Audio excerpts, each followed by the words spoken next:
ప్రమథాయ నమః. ఓం శ్రీ గురుభ్యో నమః. ఓం జగద్గురు శంకర భగవత్పాదాచార్య నమః. 5 మనోన్మని యోగం. హఠయోగంలో బంధత్రయ కేవల కుంభక ఉన్నట్లే రాజయోగంలో మనోన్మని, ఉన్మని, అమనస్కత, యోగ నిద్ర 4 రకాలు. 17వ శ్లోకంలో నేత్రే యుయోన్మేష నిమేష శూన్యే వాయుర్ అయయా వర్జితరే చ పోరః మనస్స సంకల్ప వికల్ప శూన్యం మనోన్మని సా మయీ సన్నిధత్తాం. తాత్పర్యం: పై చెప్పిన రాజయోగాన్ని బాగా అభ్యాసం చేస్తే క్రమంగా యోగి నేత్రాలకు రెప్పపాటు లేకుండా, ప్రాణవాయువుకు రేచకపూరకాలు లేకుండా, మనస్సుకు సంకల్పాలు వికల్పాలు లేకుండా అవన్నీ పోతాయి. అలాంటి స్థితి మనోన్మని నాకు లభించుగాక.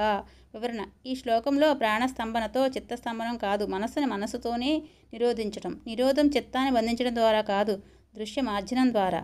కనిపించే దృశ్య పదార్థాలకు లేనివి అనే జ్ఞానాన్ని చిత్తం గ్రహించటం. ఈ స్థితి మనః ప్లస్ ఉత్తు ప్లస్ మని, మనోన్మని అంటే మనస్సుని పైకి ఉద్ధరించే విద్య అని ఉపదేశిస్తున్నారు స్వామి.